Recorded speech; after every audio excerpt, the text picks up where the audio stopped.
Where's Fielder? He's gone to the dogs. Welcome, friends, once again to the Gone to the Dogs podcast. Steve Fielder with you one more time. I'm reaching out to Southwest Virginia today on our podcast to talk to a fellow that was I was directed to by my friend Keston Jesse. And, of course, Keston was on the podcast here just a couple episodes back. And Keston told me about this fella over in his area of the woods there, neck of the woods, as we say. That's quite a hunter. He's a coon hunter and a bear hunter. And I think he's got some interesting things to tell us and to talk about, and I just want to get to know him. His name is Adam Barnhart, and he lives in Honeacre, Virginia. Now, folks, that's not Honacre. It's Honeacre. Isn't that right, Adam? Yes. How are you today? I'm good. How are you? Well, I'm doing just fine, for sure, and it's very good to speak to you. I wanted to get a hold of you and talk a little bit and record the conversation because Keston told me about you, and he says that you're a serious hunter and that you hunt most of the time by yourself. Is that right? Yes. I hunt mostly solo. Mostly solo, and you hunt coon and bear that way, right? Yes. All right. Well, just for our listeners, just to kind of build a little profile here on you, if you don't mind, tell me, how old are you? I'm 39. I'll be 40 next Thursday. 40 years old, man. I think I remember being 40, but that was a long time ago for me. Well, that's great. Well, here's a happy birthday in advance for you. Thank you. Yeah. So, were you born there where you live now? Yes. Okay. And you went to school where? Well, I started in Belfast School. I went to Elk Garden and then went to Lebanon Middle and Lebanon High. I got you. Well, I used to travel through Lebanon, Virginia, going, a couple different times in my life. When I was real young, that's the way we traveled to go to my grandmother's farm in Tennessee. We'd travel through there, and then later on, I had an uncle that lived in Abingdon, and then later moved to Chilhowie, Virginia. And so we traveled 460 and then 19, I believe it is, over to Abingdon, isn't it? Isn't that 19 that goes over there? Yeah. Yeah, so I'm quite familiar with that country. And then the other day I was over there with Keston, and he was driving me around and showing me some of his hunting territory. And but that's hill country, mountains, isn't it? Yes. Okay. A lot of straight up and down. You can kind of lean over and take a rest when the dogs retrieve back on top when you're going up, can't you? Yeah. My dad used to say that mountain was as steep as a cow's face. Do you ever hear that expression? Yeah, I've heard that a lot. Well, when I travel in that part of the country and I look at those cattle grazing on those steep hillsides, I wonder how they keep from falling over, sometimes. Well, Adam, I wanted for you to give me a little bit of your background. When did you start hunting? As a kid, or did that come along later in life for you? Yeah, Dad started taking me. He would pack me in the woods. I mean, I've hunted my whole life. He was a big rabbit hunter, so as far as the dog hunting, I started out rabbit hunting. When you say rabbit hunting, were you hunting them with beagles? And I'll tell you why I asked you that. Yeah, hunting with beagles. Okay, when I was a small kid over in West Virginia, my dad was from Middle Tennessee, just west of Nashville. and he ordered some dogs out of Arkansas, out of a kennel, and they were supposed to be rabbit dogs. And when he got them, they were full-size hounds. They were ticked up like English dogs. And he said they were mediocre at best, but so did you breed your dad breed his own dogs and keep his own line of beagles? Yeah, he did. Yeah. Well, that's a lot of fun. I've enjoyed that over the years. I had some beagles when I lived in Michigan, and I really enjoy hearing the little dogs run. And do you still keep any beagles? I don't have any right now. I was actually hoping to get back into them, but at the moment I don't. Do you have a fair rabbit crop there? I mean, can you have a good hunt if you got some good dogs?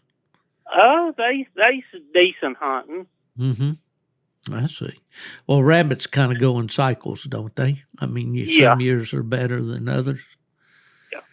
Yeah. Well, how did you get started hunting with the bigger hounds then? Well, me and my dad, we used to trap, which I still do. We trap fished over at Big Tomlin a lot. And I run into a feller over there, and we got to fishing a lot, and me and him got to be pretty good friends. And he raised black and tan coonhounds. And he ended up giving me a coonhound, and I started coon hunting. I done that for several years. About how old were you when you started out with that black and tan? I was probably 13, 14 years old. One thing in talking to Keston there and all, and of course he was a farm kid, the boys in the mountains tend to, I think, get started earlier, 13. Did you go by yourself at that time, or did you go with somebody else? I had a buddy that went with me quite a bit. It was kind of a big to-do because back in them days we didn't, which they was around, but we didn't have no tracking system. So you went by sound. Yeah. I remember those days for sure. Well, how was that black and tan? Could he tree a coon, or was it a female? Yeah, he was pretty fire dog, which we had some pretty easy hunting. Had a big feed barn back there we'd go and put on. I mean, there was coons everywhere. There wasn't nobody here really that coon hunted at that time. So they was sick. Yeah. Well, several years ago, my brother, he's 8 years younger than me, and he didn't get the disease of coon hunting like I did, but he did enjoy coon hunting for several years, and he hunted over around the area called Burke's Garden. I'm sure you know where that is. Yeah. And hunted on some of those farms there, and there was a good many coon there too, but around the silage pits and so forth. It seemed to keep the coons in there. Where we grew up over in West Virginia, coons were extremely scarce. When I was a kid growing up, we had to go to the farm country over in eastern West Virginia around Union and Monroe County and areas like that to find coons to speak of, But, so then where'd it go from there?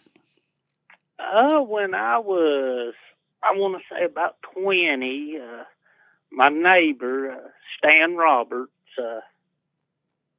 I coon hunted some dogs for him some, and his buddy had quit bear hunting, and he talked me into going to help him handle his dogs.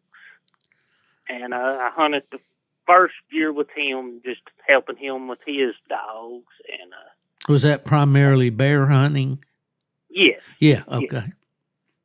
And the following year, I had it was a Sackett bred walker dog that I was coon hunting, that I owned myself. And he talked me into taking it with us one day and trying it on a bear. And it wouldn't have nothing to do with the bear. And he talked me into trading it it was a grade bear dog. It wasn't registered or nothing. Mm-hmm. And that was the start of the bear hunting. Did you get the bug right away? I mean, Yeah. Yeah. It was very exciting. Well, it is when you get after one. Sometimes the times in between, it can be that bear hunting is rough, and especially in the country where you hunt in the mountains, isn't it? Yeah, it can be rough, make for some long days. Well, I've spent several nights in the woods. Just trying to catch dogs, or yeah. Mm-hmm.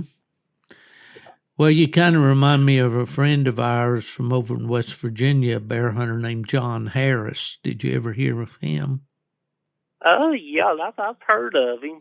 Yeah, he hunted the plot dogs. We had, my dad bred his own dogs for hunting. We weren't very much into selling dogs, but he, always kept plots. That was the breed that he liked, and that's what he gave me to hunt with when I was a kid, and that's what I grew up hunting, and I still have one. So, but I also have had some walkers as well. In fact, Keston and I there have a walker pup together. But for the listeners who may not know, let's see. I want to back up just a little bit. You hunt a lot by yourself. When did that start?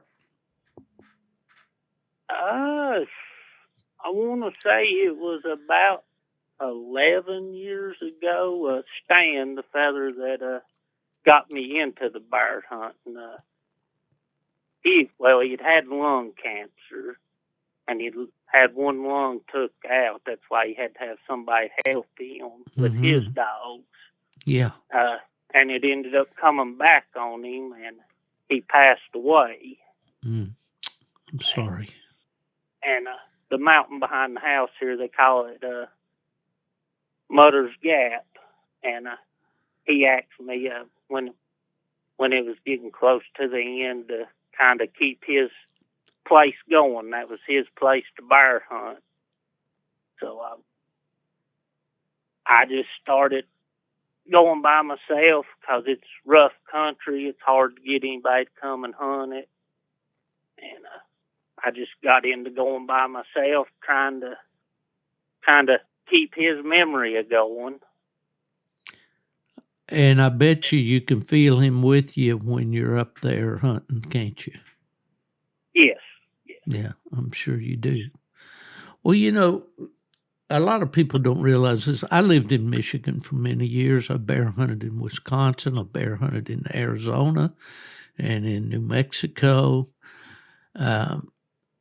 In North Carolina, Virginia, West Virginia, of course, and all. But people don't really understand, I don't think, how rough that country is and how difficult it is to keep up with hounds.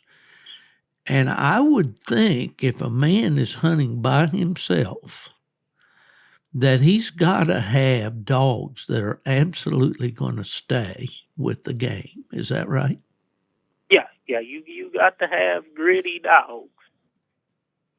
I mean, even with the coons, I mean, they may have to stay treed for 2 hours or something before you can make it to them. Think about that, you fellows out there in the Midwest. Of course, a lot of these coon hunters anymore, they hunt these go yonder dogs, that they just go and go and go till they strike a coon.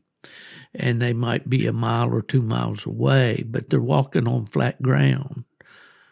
Yep. It's not that way where you hunt, is it? No.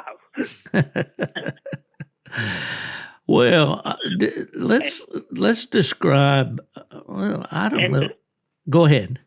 go into it, which I know you said you have been in Big Tomlin, so you know a little bit about it. Yes. They 25,000 acres in there, and there's one road that kind of pretty much goes through the middle of it. And that's the road that goes up to Laurel Bed Lake, right? Yeah. Right. Yeah, as you're going up the Laurel Bed Lake, all the country kind of left-handed in there. That's where I primarily bear hunt. I see. When I'd write a column or an article for Bear Hunting Magazine called Legendary Bear Hounds. And a few years ago, I did a story about a boy that lives over around Saltville named Chris. And his last name, I can't remember for sure. Would it be Simmons or Spencer? Chris Spencer. Do you know him? Yeah, Chris Spencer. Yeah, I know him. Yeah. And we wrote about a female that he had called Medusa. I don't know if you ever hunted with her or heard of her, but anyway, we talked. I think he hunted some of that same country that you're talking about at times. Yeah. He hunts in there too. I've hunted with him a couple of times. I see. Well, this is so interesting to me because it's one thing to go out here in a Midwestern state like Ohio or Michigan or Illinois where they're having, or Indiana where they're having the PKC Super Stakes this weekend, and turn dogs loose in that farm country. It's just a total different experience here. Describe for me, if you would, what a typical bear hunt would be. Your season, now you get a running season there in Virginia, don't you? Yeah, we got a running training season. It comes in the 1st of August and then runs to the last Saturday in September. Okay, and do you primarily bear hunt during that time, or do you mix it up with your coon hunting too? At that time, I mostly bear hunt. Let's see, 2 years ago, I actually done more coon hunting than bear hunting during that time because the older female I got, I had her qualified for the world hunt. Oh, I see. Was that for the UKC? Yeah, for the UKC, which fell in September. So. Well, do you want to talk about your coon dogs first, or you want to talk about your bear dogs first? We can do either one. Do you ever hunt the same dogs on both? Primarily, yeah. I hunt the same dogs on coon or bears. Well, that's the way we did too. And is that your phone or mine? I think I'm getting a message here or something. Yeah.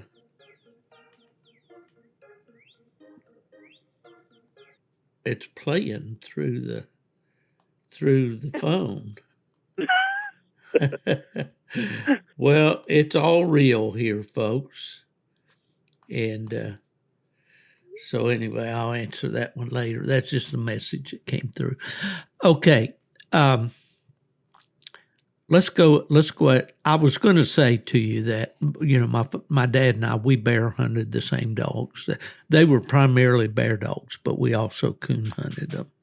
And if I got one that I thought was particularly good on coon, that would be the one that I coon hunted more. But that didn't mean that I wouldn't still take it bear hunting, And do you find that affects the dogs one way or the other, depending on which game you're hunting them on? Let's say you've got dogs are doing well on bear and you start coon hunting them a little bit. Does it affect him as a bear dog? I think the dogs, they usually have one or other that they prefer. Some will prefer the bears over the coons, and some will prefer the coons over the bears.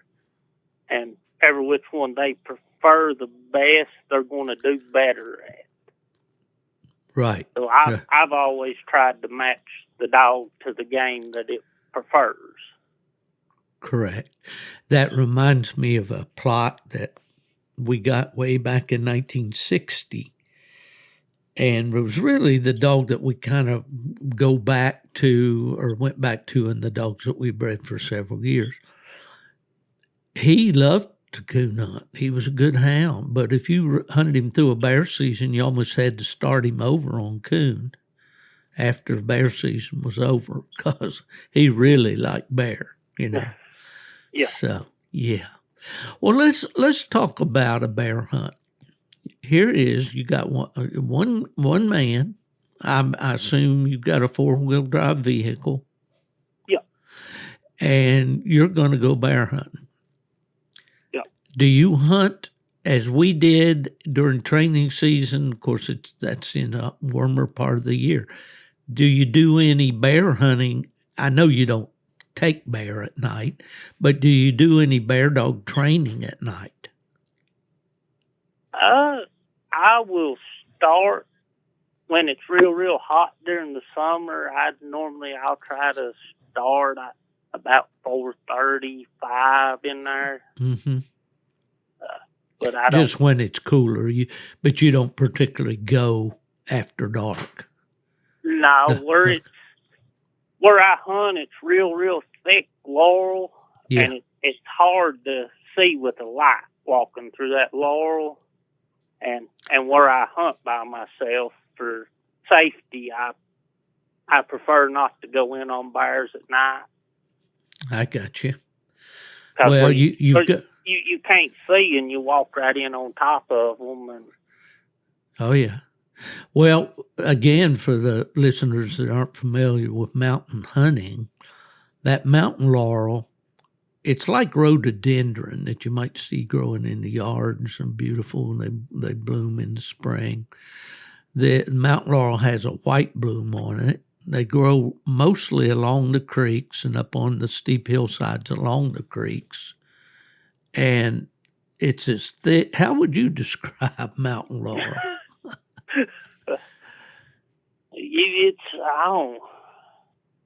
It'll rub all the skin off of your shins. I know that.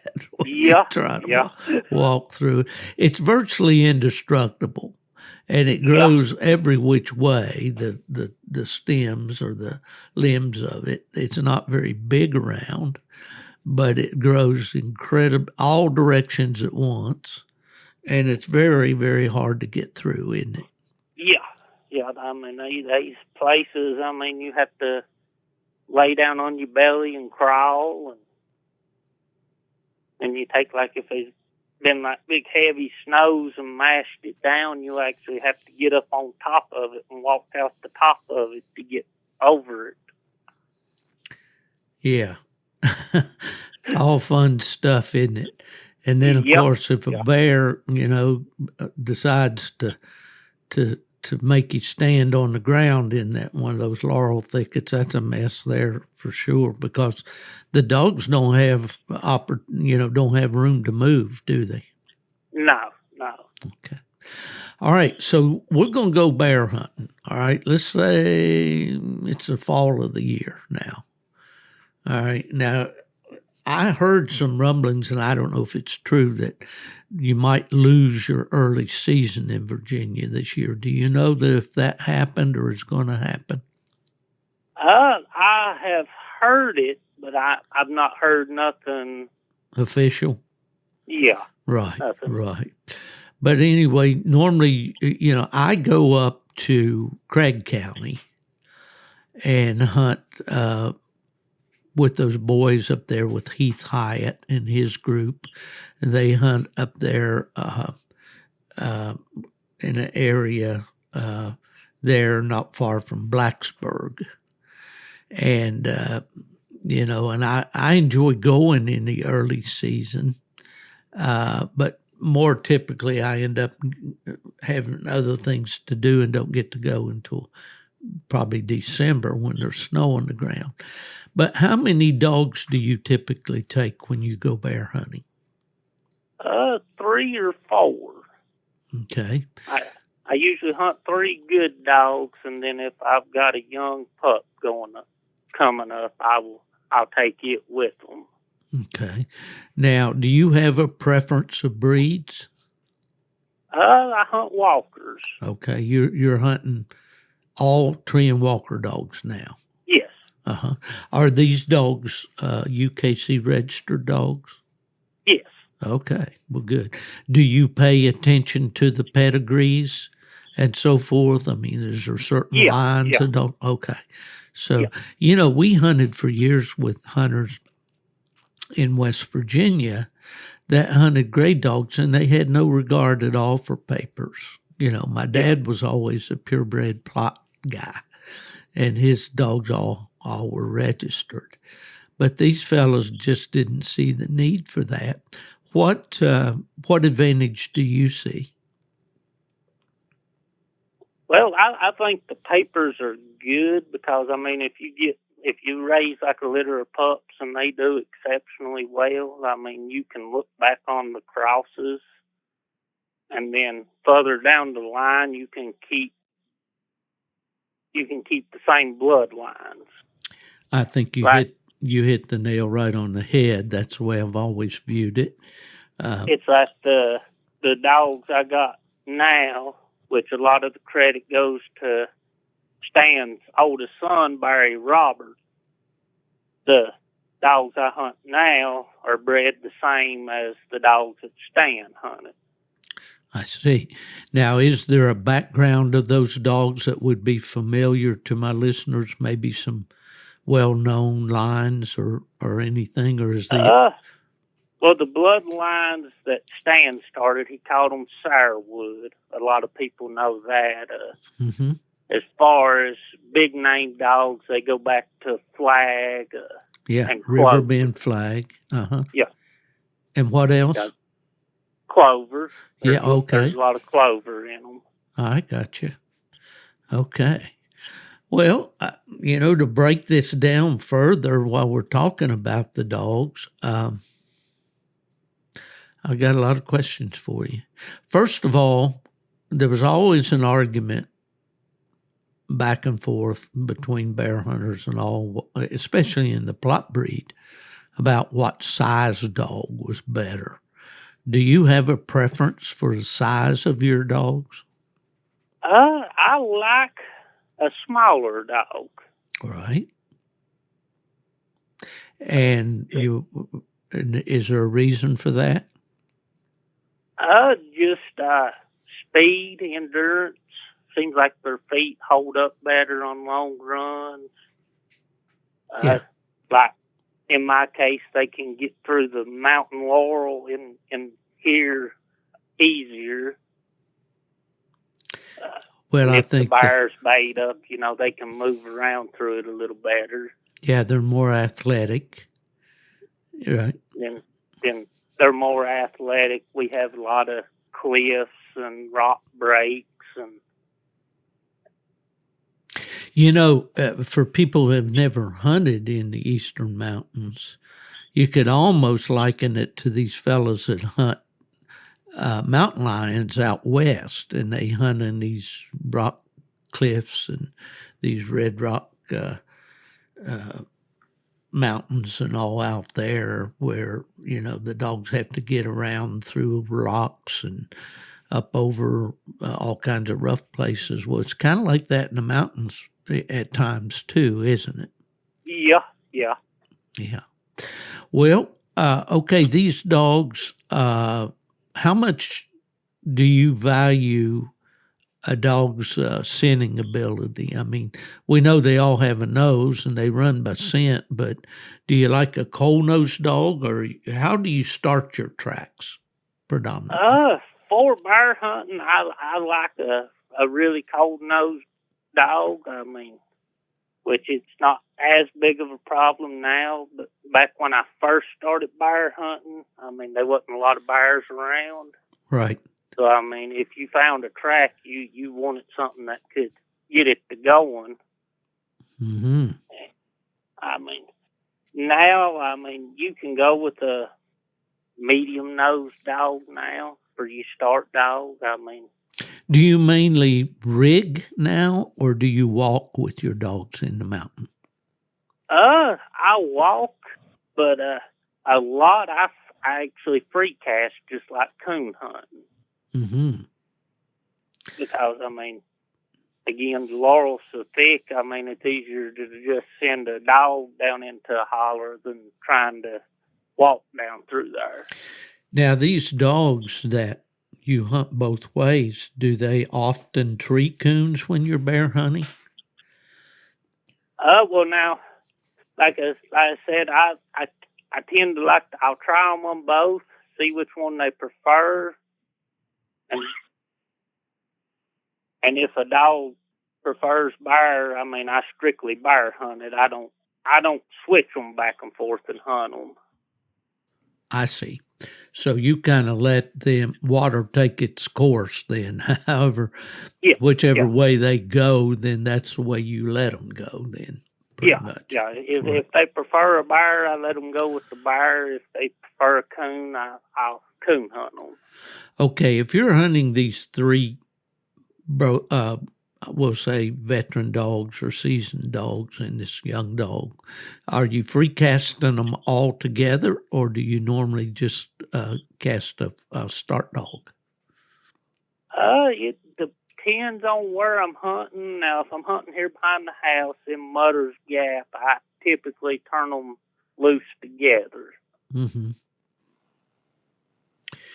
All right. It's just so hard to get through it. I mean, if they get in there and get jumped, it's hard to get to them to get them packed. Yeah, I can understand that for sure. Now, when I was out in South Texas about 3 years ago hunting with a fellow named Shorty Gorham, he's a professional bullfighter with the, PBR, and he hunts a pack of foxhounds on bobcats out there. And he hunted 13 dogs down at one time when we were there. And they're just casting everywhere looking for a track. Well, the instant one of the dogs opened, found a track, every dog in that pack was like they were on a string. They did a rubber band. They immediately covered that dog. Do your dogs operate that way? If one of them strikes, do the other ones put right in with them? Most of the time, but not always. They do have a little bit of an independent streak in them. Mm-hmm. And I have been known to put 3 dogs down, wind up 3 bears going. You do a lot of walking that day, don't you? Yeah. All right. Well, and you mentioned it before. Now, do you use GPS collars on your dogs? Yes. What kind do you use? I've got the Garmin Alpha 200. 200? Uh-huh. Yeah. Okay, good. And that works good for you there in the mountains? Yes. You know, some of the bear hunters, I know maybe it was just, change comes hard for some people. They continued to run the telemetry collars on their dogs even after they went to the GPS. In other words, what we commonly call a beep beep collar. Do you do that? I did for the first couple of years. I don't now. I got you. So you've come to depend on the Garmin to do the job for you. Back when the 220 come out, I mean, in the mountains, it was, I mean, you'd pick them up, lose them, pick them up, lose them. Mm-hmm. Now with the Alpha, and then which I got the 432, I mean, I hardly ever lose a dog. Yeah. With them new, I think it's the 15 X collars that they come out with. Right. It's interesting to talk to a bear hunter there in What county? You Russell County? What county are you in? Yeah, it's Russell County. When these GPS collars first came out, there were a lot of skeptics. A lot of people thought that, that won't work in the mountains. That won't, it'll never replace the telemetry collar. But it's interesting to see someone like you who, hunting by yourself, you must depend an awful lot on that Garmin to keep up with your dogs, don't you? Yeah. Yeah. Where do you get the toughness to follow 3 or 4 hounds in the mountains by yourself without anybody driving around roads, listening to the dogs, telling you where they are, where they crossed, checking to see if they're right? I've bear hunted for years and years and years, but I always hunted with a party of hunters. Yeah. But you're doing this all by yourself. Yeah. It's a love of the sport, a love of the dogs. I mean, yeah. I figure myself, the way I look at it, I ask the dogs to give me everything they got, so I'm going to give them everything I've got. Do you ever have a moment out there when you say, "What am I doing?" I've had several of them.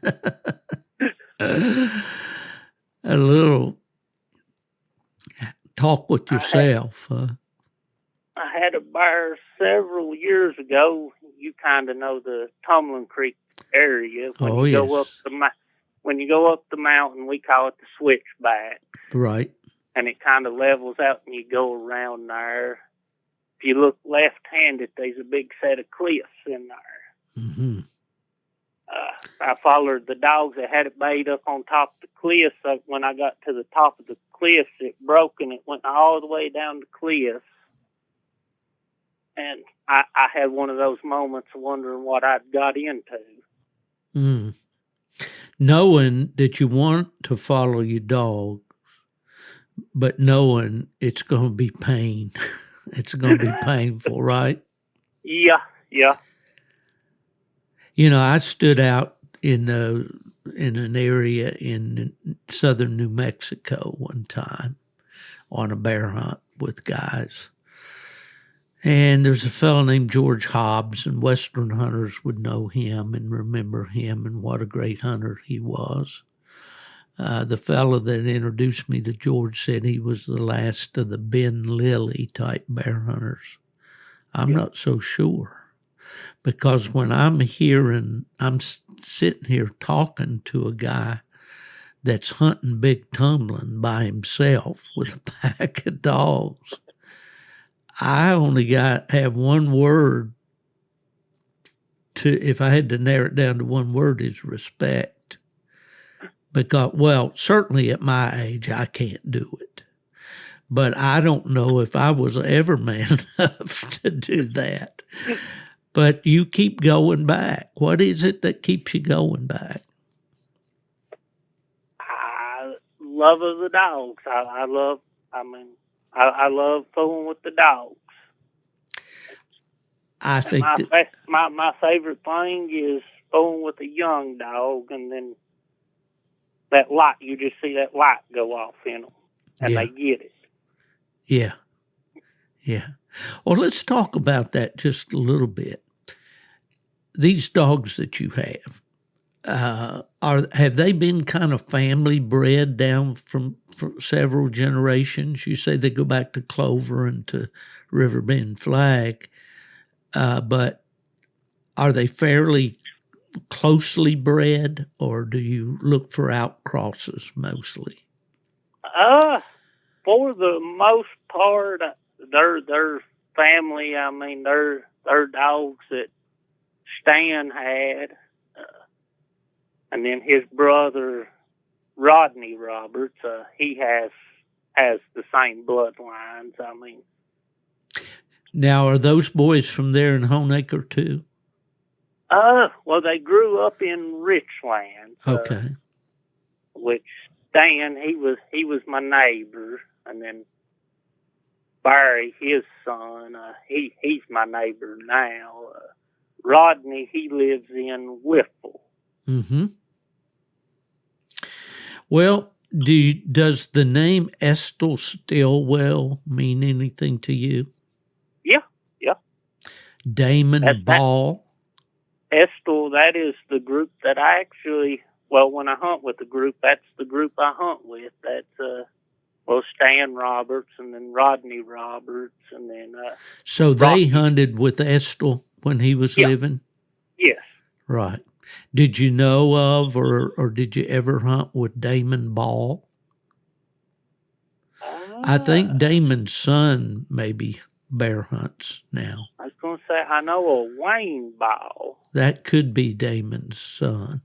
Those fellas, I knew them back in the days. We hunted in Greenbrier County, West Virginia, north of Lewisburg there around Williamsburg, not Williamsburg, Virginia, but West Virginia.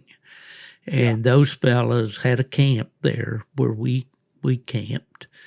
And I hunted several times with Mr. Stillwell was a well-known bear hunter, and a coal operator, if you recall, for many years. And, so these dogs, do they start fairly early? Yeah. They normally they normally start pretty quick. How old would they be when you first take them to the mountain? Well, I'll start. I mean, when season starts, like hauling them around, getting them used to riding and stuff like that. Then once they get 3-4 months, get a little size to them, I'll go ahead and start putting a collar on them and let them run around, let them do whatever they want to. The last one that I actually raised run its first complete race when it was 3 months old. You're kidding me. And wow. And I think these dogs are starting earlier, it seems. There's a bear hunter over in North Carolina, and I had the opportunity to write a story about one of his dogs for Bear Hunting Magazine. His name is Brad Hyatt. He's a state trooper over there in North Carolina. I don't know exactly where Brad lives, but I think it's somewhere around Taylorsville and that. Or no, he lives up on the mountain. I'm going to mess up here. But anyway, last fall during the bear season, he had some pups, I think 3 or 4 pups. He had them with him at the American Plot Association's Breed Days in Greenville, Tennessee here about 3 weeks ago. And they were so small that they wiggled through the holes in the dog box and jumped out and took a bear track. And they've been, he's been hunting them and letting them make races and stuff. He hunts a grade plots. They're mixed, I think, with English dogs or maybe something else. But so, it seems like these pups are starting earlier and earlier. Do you see that at all? Yeah, I think. Which, I mean, a lot of it's bred into them. I've seen some of them start really early, and then I've seen some that kind of lay back and they're a year old or year and a half before they really get interested. But for the most part, it seems like they are starting earlier. Right. Does that concern you a lot when you see one that's maybe slower? In my personal opinion, for the most part, I actually kind of like them better. Okay. Because it seems like, I mean, they turn out to be better dogs a lot of the time. Yeah. Yeah. Well, it's often been said, a lot of times these dogs start off like a house of fire, and they either don't get any better than when they started, or they burn out. Yeah, that's what I was going to say a lot too. I think with the smaller pups is they get to going and people get excited and they overhunt them. Yeah. And it kind of burns them out. Yeah, I think that's true, and I think they're just where like they don't have the muscle development and everything to just keep going with the older dogs, and they just get overhunted. Well, I would say if they've got the desire, and this was my observation with the plot breed that we had, if they have the desire to go, they're going to try to keep up with those older dogs, but they're not going to be physically able to do that. Yeah. And that's where they either get thrown out, of the races and get, or they could get themselves injured. They just, they're just not physically capable. And, you don't take a kindergartner out there and put him on the football team in senior high, I know that's a crazy analogy, but anyway. Well, all right. Well, how was your coon season this last fall? It's been really good. Mm-hmm. Yeah. Do you have pretty good weather that you could hunt most of the season? You guys didn't have a lot of snow this year, did you? No, we didn't have a lot of snow, but it did rain quite a bit. It was pretty wet season. Mm-hmm.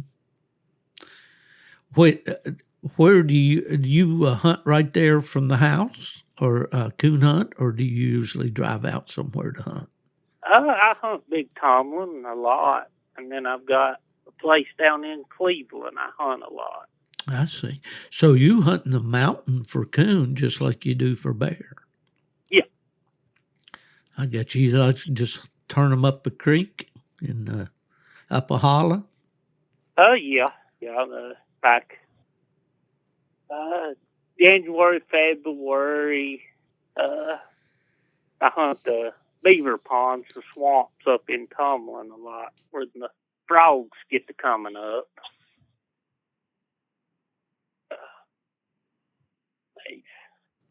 Yeah, they like those frogs in springtime, don't they? Yeah. Salamanders in the creeks. Lizards, we call them. Yeah. Yeah. Hunting the mountains and all, do you hunt around any pasture fields at all? I don't hunt pasture fields a lot unless I go to the hunt. Yeah. Well, that brings up another subject. Do you enjoy the night hunts? Yeah. I really enjoy them. I mean, yeah. So, are there a few clubs around you there that you can go to? Yeah. You got the Abington Club, right. The Saltville Club, and then Black Diamond and Richlands, and then you got the one up in Tazewell. I've got several clubs pretty close. Yeah. Okay.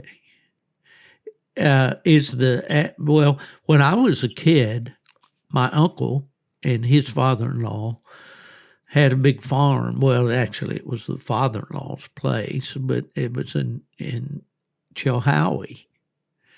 And at that time, I didn't have any dogs there, but it looked like it would be really good coon hunting. Of course, it's on the Holston River there on one side of the highway, and a big valley back on the other side there. But do you ever hunt over that way around Chilhowie at all?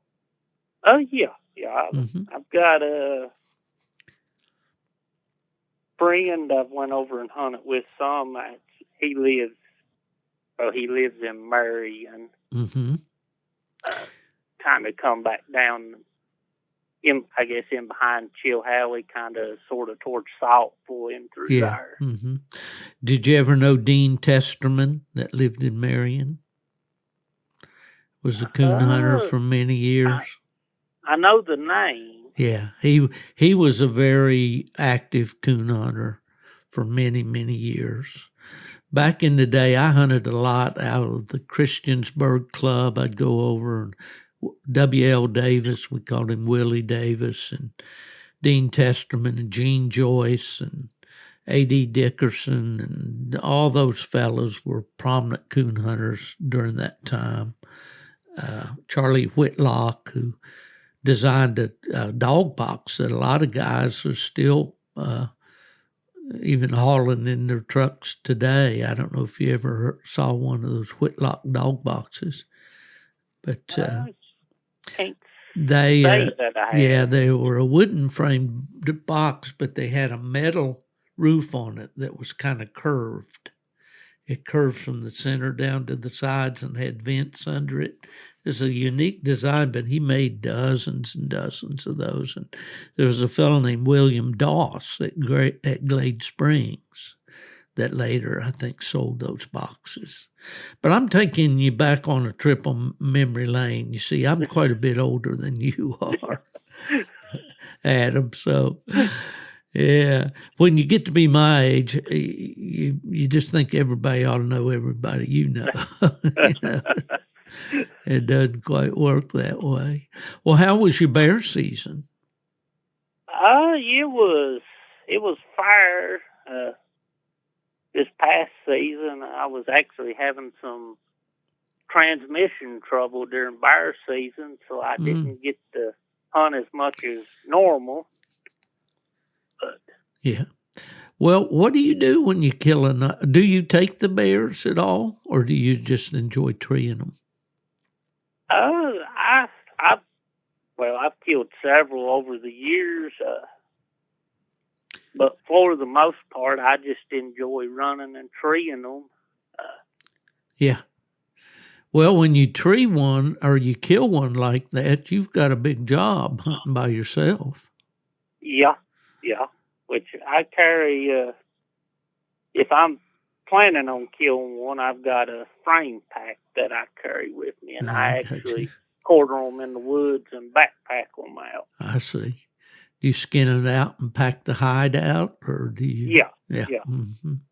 I've done some of that too, hunting out in Arizona, out in the White Mountains out there with a friend named Tom David, Summit Outfitters out there. And when you're way back in the country right there, you've got to pack them out. Yeah. Back home, typically we would just drag them off the mountain, hopefully have a creek there or something that we could drag them down, but we had several guys, Yeah. But when you're doing it all by yourself, that's pretty impressive, really. Well, how many days or nights do you think you would hunt in a year if you broke it down? Let's say it's the fall of the year and coon season is in. How many nights will you go coon hunting? I typically hunt at a minimum of 4 days a week. Yeah. And if I'm really pushing on the big hunts, I usually go about six days a week. I got you. Yeah. Well, do you have a dog right now that's doing good, looking good for the hunts for you? Yeah. Okay. I've got an older female. I think I mentioned earlier that I hunted in the world. Yeah. Did you qualify anything for the Tournament of Champions this year? This year, no. Okay. I qualified for it last year. Okay. Well, I have a young plot dog that I partner with a fellow named Mark Miller over in Taylorsville, North Carolina. And he just went last week to the Tournament of Champions. He hunted the regional hunt in Comer, Georgia, and we didn't have any luck. We didn't, but now he's out this week hunting in Princeton, Indiana, in the PKC Super Stakes with his buddy Benny Townsend's dog. Do you hunt PKC any? I have not yet. Okay. We need to get Keston Jesse into the hunts. I've been trying to persuade him to take that Clyde dog of his. He's got a nice dog there, and I think he's a little hesitant to get involved in all that. But, he is. I tried to talk him into, I think it was, about last June, which that dog was fairly young then. Yeah. They done them one-on-one hunts that was live streamed, and I tried to talk him into entering him in that. Yeah. Yeah. Because it's a little more laid back than your traditional night hunt. Right. About when did you start going to the night hunts? I was, I guess, about 20 when I started doing the night So hunt. you've been doing quite a while then. Yeah, for sure. Yeah, I was big into the pleasure hunting, and then Barry, Stan's son, he had a heart condition, and he had some dogs, and I started hunting them for him because he wasn't able to get out in the woods, and then once he could get up and go a little bit, he was already into the night hunt, so he taught me into going, and I was actually be the backup handler for him. Right. That way, if he got down sick, he wouldn't have to just withdraw his dogs. Yeah. Well, let's talk just a little bit about the equipment that you like. When you're hunting in the mountains like that, do you wear waders or do you wear just leather boots, or what do you wear on your feet? I've got a pair of coon hunting. They're the chaps. They're the rubber boots. It's got the brush chaps on them. Yes. You wear those then, even in the mountains? Yeah. Yeah, okay. Well, I think that's typically what coon hunters wear, you know. I know some hunters that hunt the mountains just want to wear like a rubber or, a lot of these boots nowadays, like Rockies and things like that, are made of a nylon material or whatever. But my dad always wore leather boots and greased them with bear grease, you know. Yeah. to waterproof them. But I can remember when we used to wear these, we buy them at the Payless shoe store and places like that. They were made in Korea. They were green rubber boots, and they laced up. They had a yellow sole around them. And we'd wear those things that were about, I guess they were about 14 inches tall, something like that. We'd come to a creek, we'd take them off, tie the strings together, put them around our neck, take our socks off, roll our breeches legs up, and wade the creek. And that's pretty cold in December and January. Yeah, for sure. What kind of lights you like? I have started. I've got hunted the last few years. I've got the Hellcat, the Superior. Mm-hmm. Yeah. I really like. I've really grown to like that light. Yeah, it's a good light for sure. A lot of coon hunters like that light. Yeah. Yeah, for sure. Well, what kind of dog food do you like to feed those mountain hounds? I feed Joy. Oh, do you? Okay. Yeah. Yeah. Well, that's good. Where do you find it around there in Virginia? Let's see. I get it from it's Chilhowie Fence Supply over in Chilhowie. Okay. I got you. Well, that's good. That's good. Do you have much of a tick problem? Do you have to keep your dogs on tick and flea and heartworm medication and all that over there?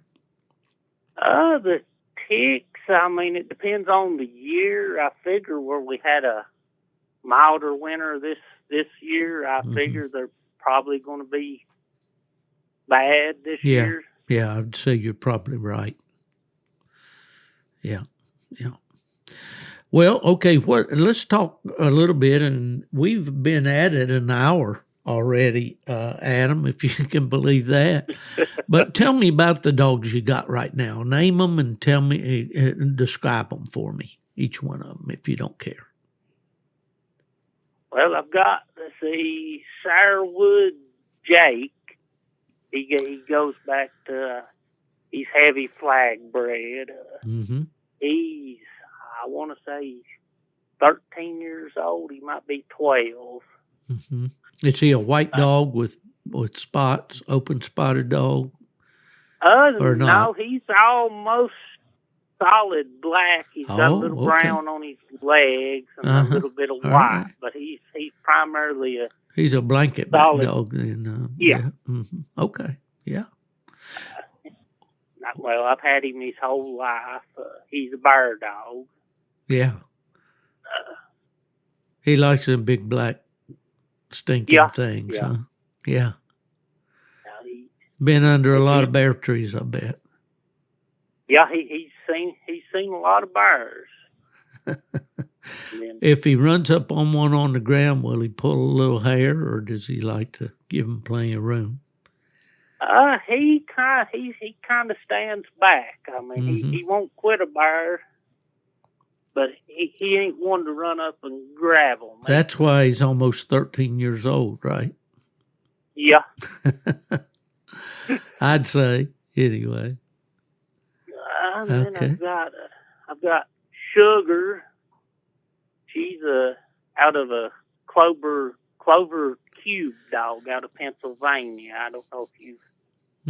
Those Clover dogs, kind of go back to Lee Logan up there in Pennsylvania, and I don't know the Cube dog. I probably should, but I don't. But yeah, I'm familiar with that bloodline for sure.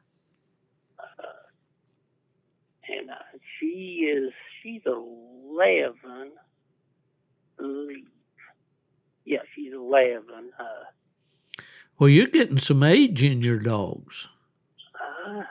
She's actually one of them. She actually started out as a coon dog. She's pretty high-powered bred. I mean, on her breeding. But she preferred bears. Yeah. So she's actually my lead dog right now. She's the one I depend on. Okay, and you call her what? Sugar. Sugar. Okay. All right. Does she look like the Clover dog? She got a black head and white dog? Actually, she's got primarily white. She's got one ear that's brown, and then it kind of comes up about the middle of her head. I got you. Yeah. And then what else she's feeding there? I've got Hatchet. He's my other bear dog. He's actually out of the Big Money dog. Oh, okay. Okay. And then him and Sugar, they have the same mother, which is out of the Thunder's Wild Clyde dog out of Tennessee. Oh, yeah. Yeah. Is the dog out of Big Money a wide hunting dog? He can be. He hunts really good. He's a little weak on the tree, but he hunts real good, and I use him on bears. I actually bought him as a super stakes dog. I had somebody that was going to hunt him for me, and the deal kind of fell through, and bear season was coming in, so convenient. I started bear hunting him, and he liked it, so we stuck with it. Is he a white dog? No, he's primarily solid. He's a black Well, I blanket say, back. well, I'm batting zero here on guessing the colors of these dogs based on their bloodline. All right, well, what else you got there? I've got, let's see, my young dog's Maggie.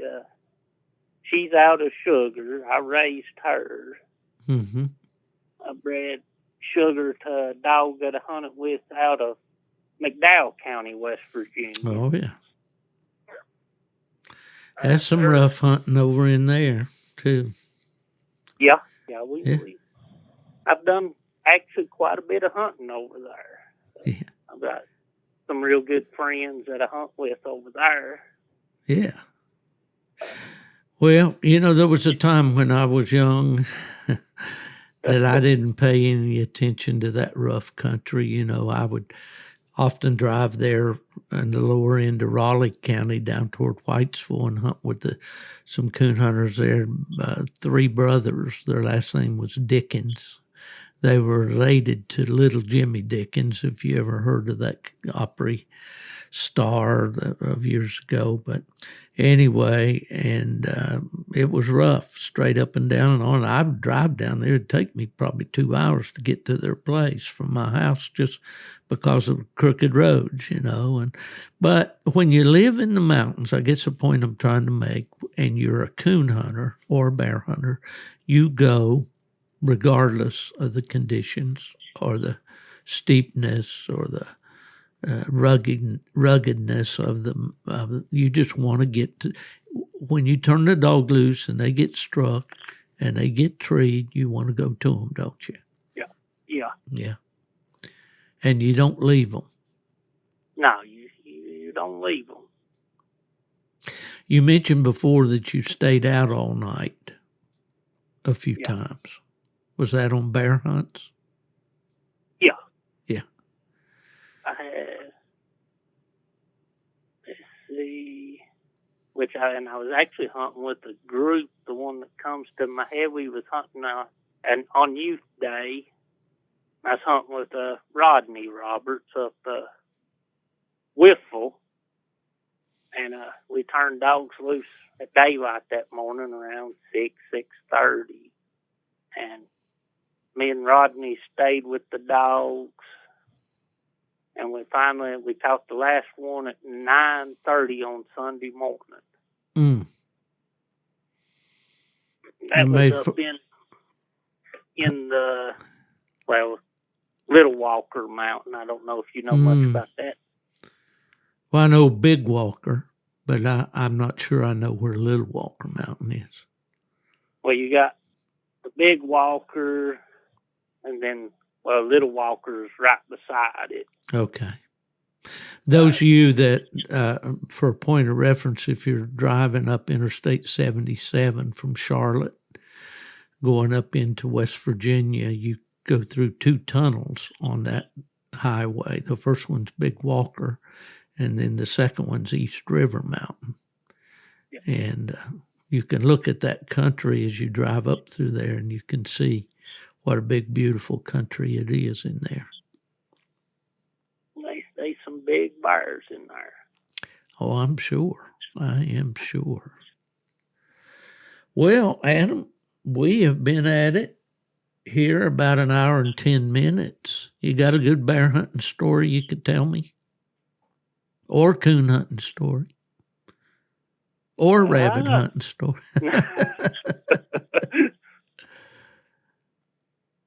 Well, go back to the country we was in. I had an old dog.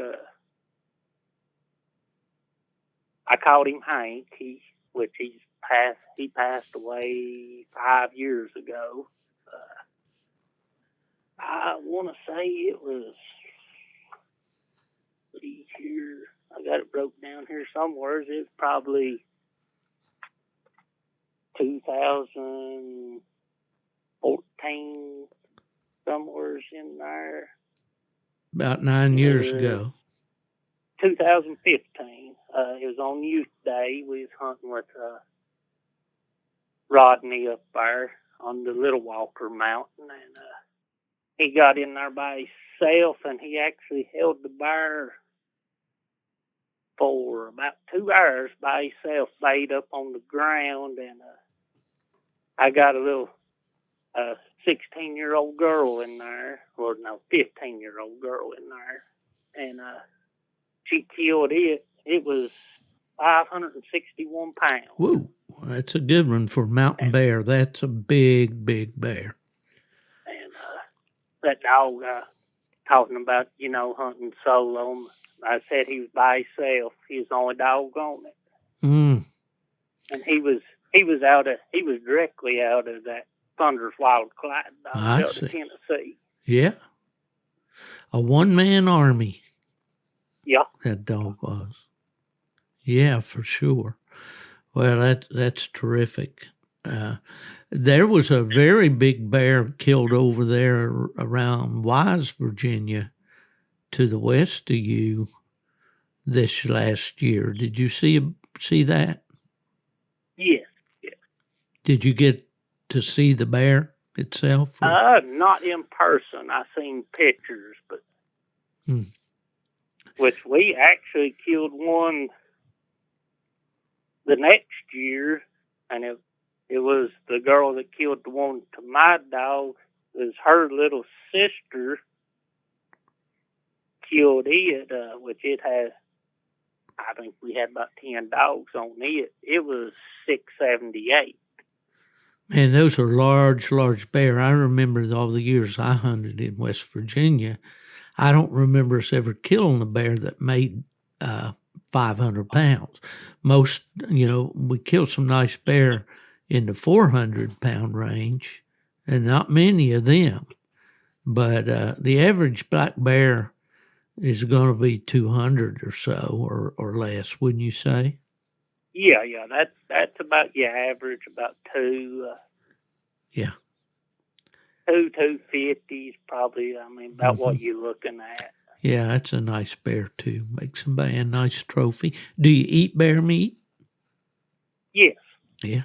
How do you like it fixed best? I like to cook it in a crock pot and make kind of like a beef stew, just with the bear meat. And then put your vegetables in it and so forth, like you in a pot roast type thing. Yeah, put the meat in the slow cooker early in the morning and let it cook most of the day till it gets good and tender, and then add the vegetables. Do you put any other kind of seasoning on the meat itself, or do you just the vegetables? Just salt and pepper. I mean, I don't use nothing fancy. Do you brown it in the skillet before you put it in the slow cooker, or do you just put it in? No, I don't. Not usually. Mm-hmm.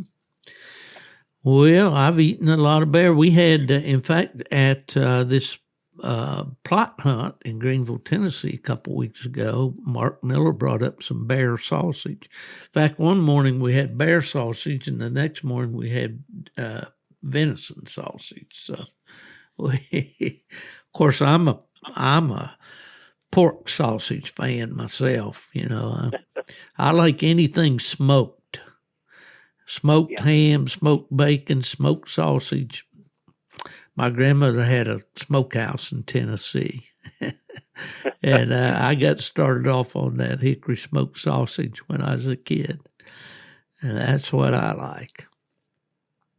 Well, Adam, I really appreciate your time today and visiting with me, and I hope the next time up to see Keston up there, I can stop by and we can have a cup of coffee or whatever and swap some stories. And I'd really enjoy the opportunity to get to see your dog sometime. All right. Well, speaking of that, before we kind of got off on stories there. Yeah. My actual the big coonhound I hunt, her name's Unstable Miss Kitty. Okay. We call her Kitty. She's Crackman and Neller. Oh, so we didn't finish with all the dogs, did we? We need to do that. Let's do that for sure. So is that the one that you primarily coon hunt? Yes. Uh-huh. She's my primary coonhound. And she's how old now? She's 4. Okay. She's just in her prime then. Yeah. She's competed for 2 world titles. Awesome. She's been in Tournament of Champions last year. Yeah. Describe her a little bit. What when you unsnap her, how's she act? She's an active dog. I mean, she kind of hunts circles around you. She's not going to shoot through the country, but I mean, if she needs to get deep, she's going to get there. Yeah. But she's kind of, I mean, she hunts her way there. She ain't one of them that just blows through the. Yeah. Sounds like my kind of dog. I know. I hunt in South Carolina. And on that hunt, which she got out of pocket, she had the coon treed, but she was, I think, 1.5 miles through the country. Well, she'll go then. That's far enough. Yeah. Was that the Grand American or another hunt? It was Walker Day. Oh, okay. Down at Union. Yeah. Yeah. Mm-hmm. That just this this year in February? No, it would have been the one before. Okay. It would have been Yeah. Well, what else you feeding over there? That is all the dogs I've got at the moment. Well, that sounds like you got the bases covered pretty well. Maybe need to get another one or two to take those older dogs' place here. That's the thing about these darn dogs. They get old too quick, don't they? Yeah, they do. And then in the bear hunting, you've about got to have some replacements come. Yeah. That's a dangerous game. It's hard on dogs, even if the bear doesn't beat them up. But they bear dogs are so resilient, man. I mean, it's incredible to me, the endurance and the stamina and courage and all the things that you can say about a good bear dog, you know. And he's not doing it on a golf course, you know, especially in your country. When you talk about hunting big tumbling folks, that's as rough as you want to hunt. I can promise you. They're extreme athletes. That's for sure. I love to fly fish for trout. Now I know people can go and probably catch all kinds of trout around me with rooster tails and spinners and all that. I like to fly fish. But as I go, I was just on big tumbling here a few days ago. But at my age, I'm 76 now. At my age, those rocks are slippery. Those boulders are bigger. Those pools are swifter. And it's tougher, a lot tougher. And I never thought I'd see the day when I couldn't just get on a trout stream and just spend all day long, you know. But times change. I'm like those dogs, Adam. I have to. I will tell you a spot if you're down in this country. It's a trophy stream. It's a little more expensive. It's $70 to fish it. It's in Hansonville. Yeah, I know where Hansonville is. Right there where 460 and 19 come together. Yeah, where they come together, it's about 2 miles from the red lights there where 58 comes into 19. Is that going back toward Norton that way? Yeah, you'd be going towards Norton. But it's flat. They've got it. I mean, it's easy to get around. I mean, yeah. And they stock big trout. I mean, well, I love it. I enjoy that a lot. I guess I just enjoyed everything about the mountains, you know, for so many years. An old plot breeder in Monroe County, West Virginia, named Isaiah Kidd. We used to go by his place on the way to. My dad and I would fish for native brook trout on streams on Peters Mountain there. And we invited him to go along. He was a bear hunter. And he said, "Can you tree them with a plot?" And we said, "I don't think so." And he said, "Well, I'm not interested. I'm only interested in what I can run and tree with a plot dog." So, but I've always enjoyed my fishing too. That just seemed like that was all part of it, fishing the streams. And I like to eat them. Well, I'm with you. I enjoy being in the mountains. I enjoy fishing. I'm a big trout fisherman. Yeah. I enjoy turkey hunting, deer hunting, right, rabbit hunting. You're a sportsman. I enjoy being in. Yeah. And that's what I wish every kid growing up in the country could experience what you get to experience on a daily basis. It would certainly toughen them up. Yeah. It'd get them out of the basements and out from behind their screens, because, but man, it would be so good for them, and they would love it. They'd enjoy it so much, because hard work, whether it's working on a farm or a factory or wherever, has its reward in the fact that you've done a good job, you've accomplished something. And that's the way it is to me with this hound hunting, especially in the mountains.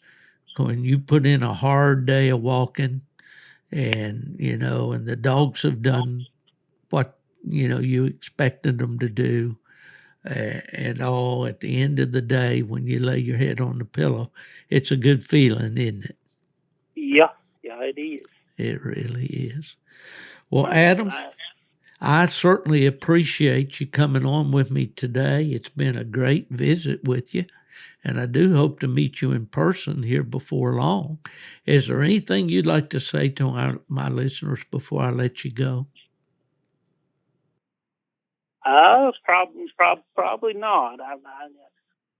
Old dogs, they've been good to me over the years. Well, and I'm sure you've been good to them too.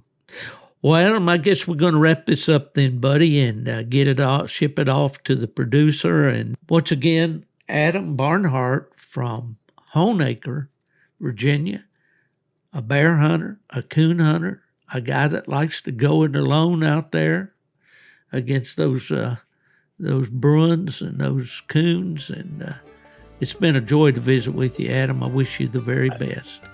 It's been a joy talking to you. Well, good. Well, folks, that's going to wrap it up for this episode. I will remind you once again, if you need anything in the line of hunting supplies for you or your dog, hunting apparel, especially electronics such as Garmin's and antennas and collars and all that goes with it, dusupply.com. Until next time, if someone asks you where Steve Fielder's hanging out these days, tell him, well, I don't know for sure, but I'll bet you he's gone to the dogs.